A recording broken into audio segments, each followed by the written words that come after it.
Welcome to the AFR Saints channel, where we provide you daily content on your favorite team, the New Orleans Saints. Do us a favor and hit that subscribe button. Be sure to leave your comments below and smash that like button. Who dat? The NFL trade deadline has come and gone. The Saints, as expected, not players at the deadline. However, each of the Saints' next three opponents were. And it's pretty significant, so let's talk about it. Muse, hit me with my music if you would, please. It got started when the Washington Commanders shipped Montez Sweat to the Chicago Bears. Here was the report from Ian Rappaport. Montez Sweat, one of the best young pass rushers in the NFL, is headed to the Chicago Bears. Yes, the Chicago Bears are buyers, not sellers. Sources tell me it is a second-round pick going from Chicago to Washington. As of right now, it would be the 35th overall selection. Of course, Montez Sweat, the kind of player he is, a rising player in the final year of his deal. No doubts on this one for Chicago. So, Montez Sweat going to the Bears, it makes sense for Washington as I was looking at this because, well, you got Chase Young and you got Montez Sweat. Both are said to be free agents this year. You can't franchise both players. You're not going to pay both players, so you trade Sweat before he walks in free agency. You get nothing. And then we found out that Washington was actually trading Chase Young as well. They traded him to the 49ers, meaning Riverboat Ron's time in D.C. is essentially over. But this is significant. I'll be curious where Montez Sweat lines up against the New Orleans Saints. He was lined up in Washington as a left defensive end, meaning he would have gone against Ryan Ramczyk. But keep in mind, the Chicago Bears are dead last in the NFL with 10 sacks. 10 sacks total as a team. 6 teams are tied with 15 sacks for second to last. The Saints are one of those, by the way.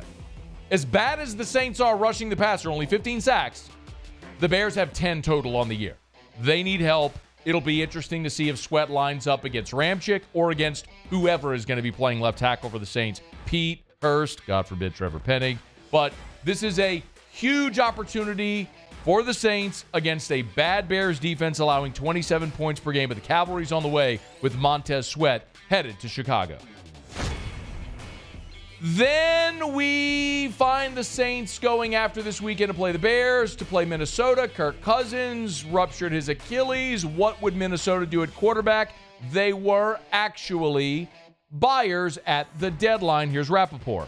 And swinging a trade for Josh Dobbs, who has a lot of starting experience, just this past week has been starting the whole season for the Arizona Cardinals. Hard to imagine a better option for them. Kwesi Adolfo-Mensah, the Vikings general manager, has never met a trade he wouldn't at least consider. I know this one took a couple twists and turns, look at a couple different options. In the end, they get Josh Dobbs now to Minnesota. If Jaron Hall is not ready, he's a perfect option. If Hall is ready, great backup. Really good situation for the Vikings. I think this is a really surprising move by Minnesota.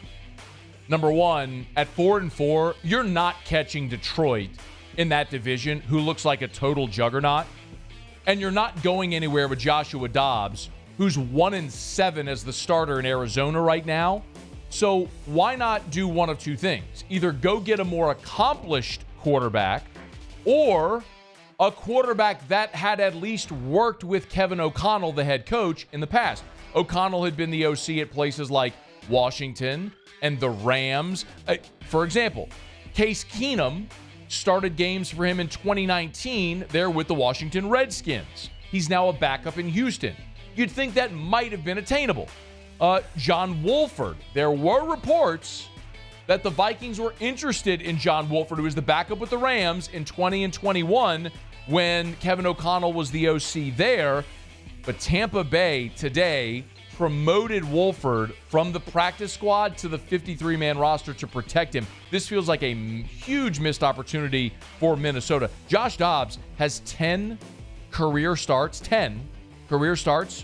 Kirk Cousins, whom he's replacing, has 145 career starts and is having a career year leading the NFL in attempts, in completions, and in touchdown passes. A huge step back for the Vikings. And remember, the Saints are in Minnesota in 2 weeks.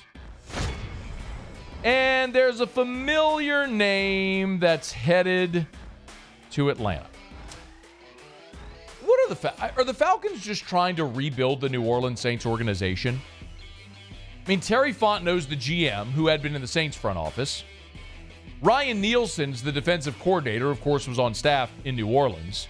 They signed David Onyemata and Caden Ellis this past offseason, and now at the trade deadline, just after they learned that defensive tackle Grady Jarrett is done for the year with a knee injury, they go and make a trade for Kentavious Street, the former New Orleans Saint, who signed this offseason with the Philadelphia Eagles and had really sparsely played with Philadelphia, just 4 tackles on the season total. No TFLs, no sacks. Street, look, the Philadelphia Eagles defensive front is really elite.